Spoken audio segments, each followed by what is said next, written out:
Hi there, I'm Stan Baker, one of the hosts of Circle Forum, along with Shelley Steele and Steve Young. In this episode, we discuss the pressing issue of absenteeism data, which is the subject of an article, Outdated Data on Chronic Absenteeism is Slowing Pandemic School Recovery. Real-time attendance data is crucial to driving impactful change in our schools. And I think it's really important because up-to-date attendance data can help you strategize and implement effective solutions within your schools. If you're currently grappling with the challenge of accessing and utilizing current attendance data, then this is for you, because it can help you start some meaningful conversations. Some of the main topics we'll be covering include the significance of up-to-date attendance data, the challenges in data transparency within schools and within our communities and with our community partners, building trust and fostering honest conversations around attendance data through restorative conversations without blaming. At the end of this episode, be sure to visit our website, www.restorative.ca, where you can find free restorative resources. If you enjoy this episode, be sure to subscribe on YouTube. And now, let's head over to this discussion with Shelley, Steve, and me, Stan.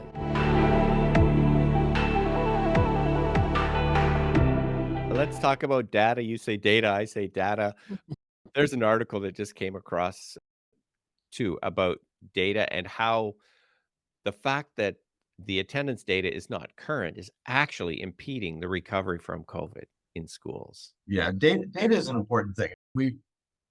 Let's not kid ourselves. We need data and we need it to be current in order to affect change. And so we need to have a better idea of especially for the work we're trying to do, is what we're doing having an effect? And we need to be able to capture data quickly in order to see if what we're doing has an effect. And so if your data is a year and a half or 2 years old, then how are boards going to know if they should be even doing anything, let alone anything new or different, or if what they're doing is even working and maybe we need to change horses in midstream? So collection of good data is important, and then be able to figure out how to use that data to affect next step. Yeah, we noticed in our recent work around it how inaccessible it was to some people to have current data about even their own students or school-wide, that many had to find their way through how to even ask for that, which was a little astonishing to me. But how are you supposed to do this work if you're not able to even pull the most basic, not historical data, not let's look from what's happened last year to this year, what's happening right now? And the other thing about once you've pulled it is feeling comfortable enough, safe enough, bold enough to have really honest conversations about it, right? Because if we just want to, oh, that doesn't look nice, and bury it, that's not helpful either. So if we're pulling it, let's have the tough conversations about it without blame. Just where are we going from here with it? What I really appreciate in Ontario in particular is that the government is asking for attendance data and is increasing their request for attendance data. So school boards are responding by generating more of that and paying more attention to attendance data. But it still seems to me that it's not getting out to the general public. It still feels, and this is just feelings, nothing more than feelings. It is a feeling that as a school board, I don't want to get this data out there because it's going to make me look bad. Right. And so I'll work with the numbers, I'll massage them, I'll try not to get them out there, or I'll say it's confidential. And so we've got all these things that are not happening because people aren't sharing honestly what's going on. It does remind me an awful lot of in Ontario, the EQAO argument. When EQAO first started, nobody wanted to share the data and say how their school and their school board was doing, because then we all came under fire for not doing our jobs. But it rose all sorts of questions about if the teachers can't teach, then they shouldn't be there. And let's reward the teachers that have good results, and let's all these kind of arguments. And so people didn't want to share their data because there was a lot of eyeballs looking at them when things weren't going well. And so there's a hesitancy to share bad news because of what it's going to make us look like. No, we only want we'll share the good news. Absolutely. We'll say when we're number one. We just don't want to say when we're not number one.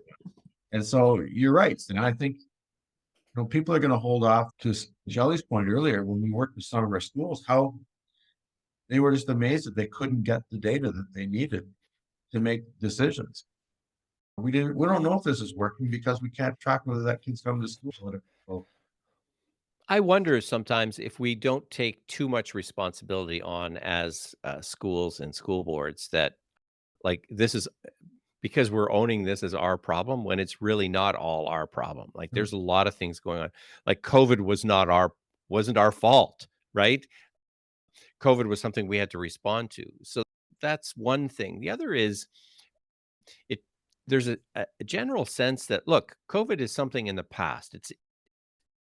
It's done. We've got a new year.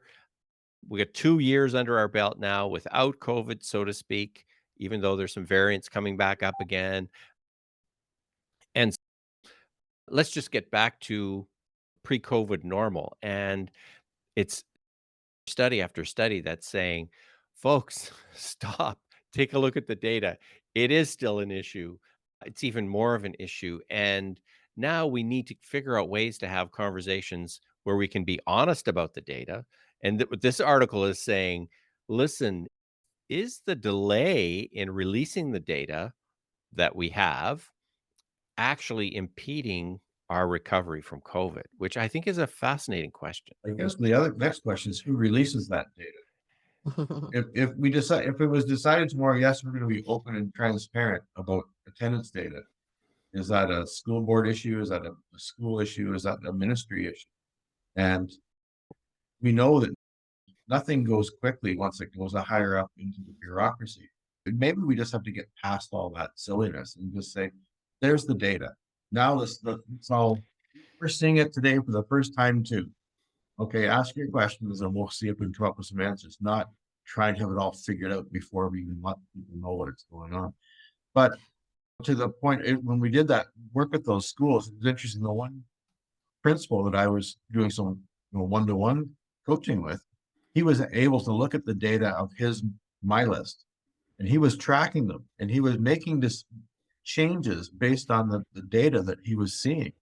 He was able to, on a very small scale with the 5 or 6 or 10 kids that he was tracking, say, you know what, this kid started to come, but I see another kid who's not coming. I'm going to drop that kid and start focusing on this kid.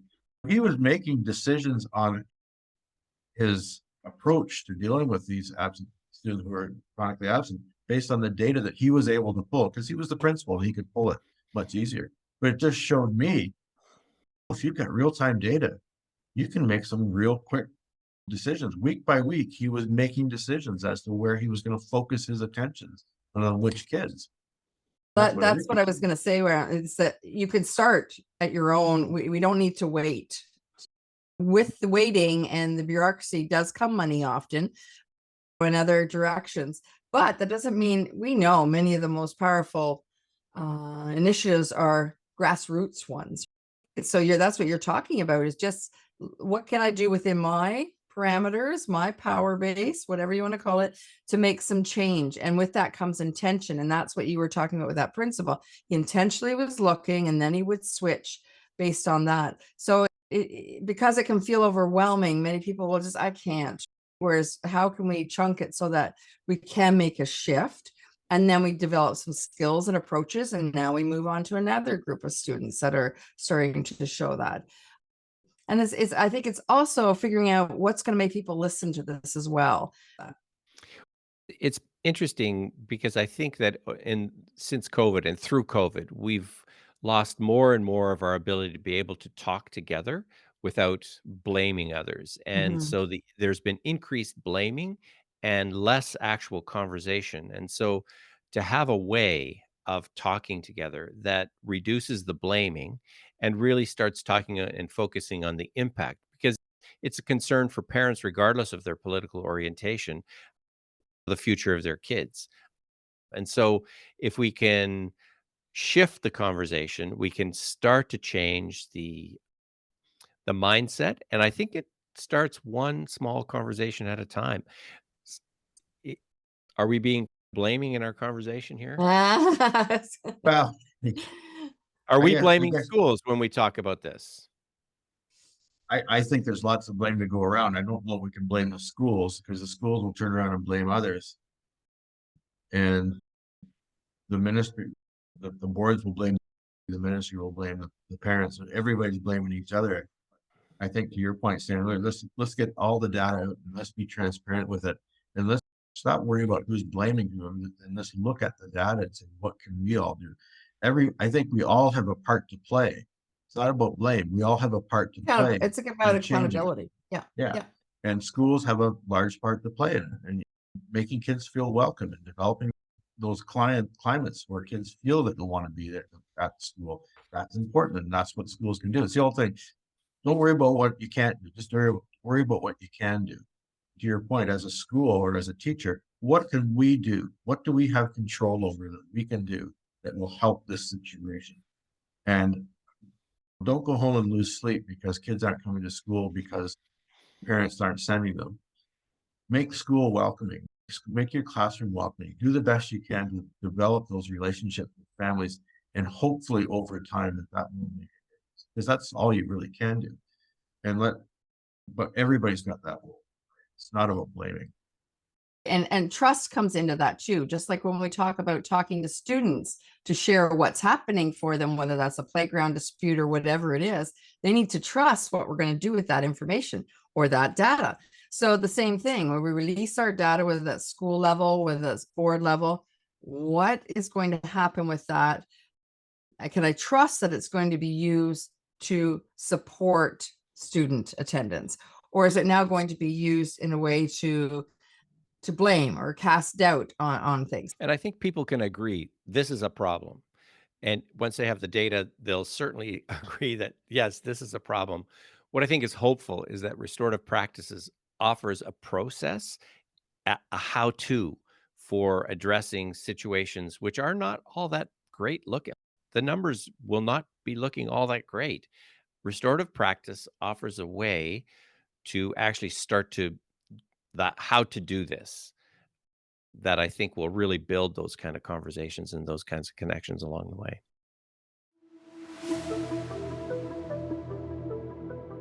When we talk about attendance data, remember the importance of building bridges and fostering meaningful connections within our schools and within our systems. Let's aim to shift that narrative from blame to a constructive restorative dialogue without the blame, and use attendance data as a catalyst for positive change. Visit our website, www.restorative.ca, for more information on the how-to of conversations without blame. And let's continue to create supportive and nurturing schools for every student, one conversation at a time.